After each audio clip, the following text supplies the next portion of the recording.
Let the debates begin, as this year's Oscar nominations are now out after being announced early this morning. Let's take a look at who's up for those shiny gold statues that mean so much to people. Joker leads the field with 11 nominations. Once Upon a Time in Hollywood, The Irishman, and 1917 each have 10, and Parasite has 6.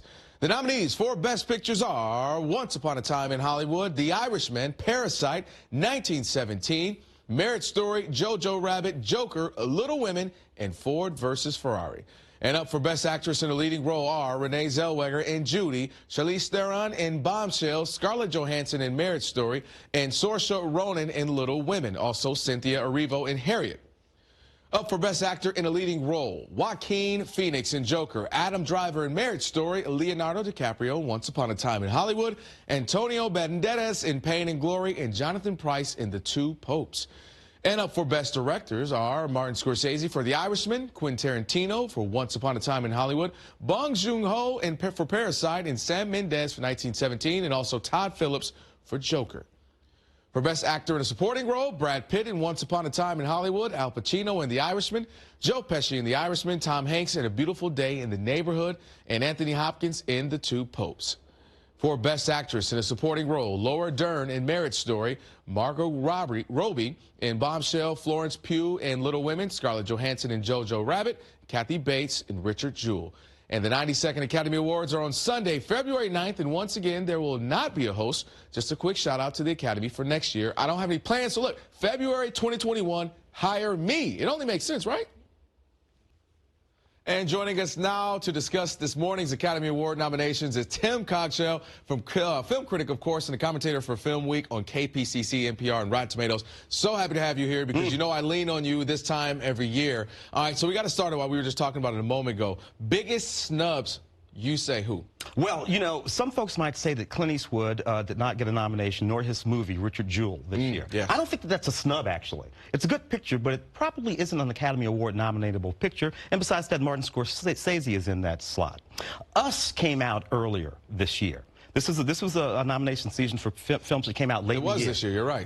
Us was early this year. Nothing for Jordan Peele, nothing for Lupita, nothing for the film itself. So snubs, I don't know if we'll call them snubs, but certainly these are films that I think probably got overlooked a little bit. What about Uncut Gems? We were talking about that a little bit off camera. Uncut Gems, Safdie brothers film with Adam Sandler probably giving one of the most intense and best performances of his entire career. This film will put a knot in your stomach, and it's not nominated. I'm looking forward to seeing that one because you already kind of gave me some films I have to see. All right, so do we have like a clear-cut favorite, you would say, this year? Walking into this season, usually we have an idea or at least a movie or two that are clear-cut favorites. Let's kind of start with right now, Best Film.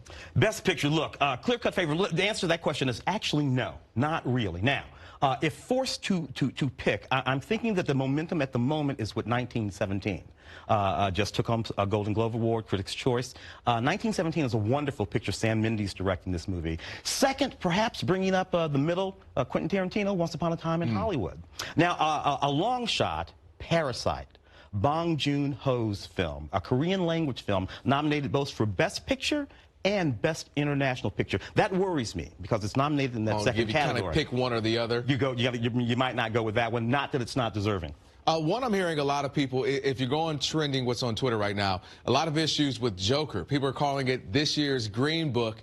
Tell me either what was great about it or why people are upset about Joker. Joker's a good film that I have some issues with, too. What's great about Joker is that performance from Joaquin Phoenix. That is an absolutely outstanding performance. He contorts himself into this tortured character. What's tough about Joker is what it has to say about society. I think. It takes a rather dark perspective of the society we live in and about the people in society as well. So that's kind of a hard road to hoe there. Okay, and a lot of people are also saying, remember we had the hashtag Oscars so white. People are saying now it's so male. I'm still seeing Oscars so white because people are saying there's no diversity, whether it comes from female directors, whether it comes from minorities as far as being up for awards. Your thoughts on that? Look, so white. Bong Joon-ho is nominated both as Best Director and for Best Picture for his film Parasite. Song Kang-ho, who was the lead actor in that film, probably should have been nominated for Best Lead Actor as well. And given that category a little bit of color as well. I have a bigger issue with the women. Okay. The fact that Greta Gerwig is not nominated for Little Women, while the other directors, the 5 directors of the Best Picture nominations all are, is problematic for me. Nominated for Best Adapted Screenplay, nominated for Best Picture, Little Women, but she's not nominated for Best Director. That's an oversight. All right, we'll see how people respond to that. 30 seconds or less here, Tim. Best Actor, Best Actress are going to? Oh, I'm thinking Judy. I think the win is behind Renee Zellweger's Sales for Judy, and she is the best thing about that movie. Best Actor? Yes. Probably looking good for Joaquin Phoenix. All right, yeah, I kind of feel the same. Just do that role, you're good. Heath Ledger, Joaquin Phoenix, even, what's his name, who did it in the crazy Suicide Squad? That would be Jared Leto. Yes. And you have Heath Ledger. Let's not forget that Heath was an astounding Joker in that Batman. That's even Won Jack an Academy Nicholson, Award, right? yeah. All right, so many. Tim, good seeing you. Happy New Year. That's it, brother.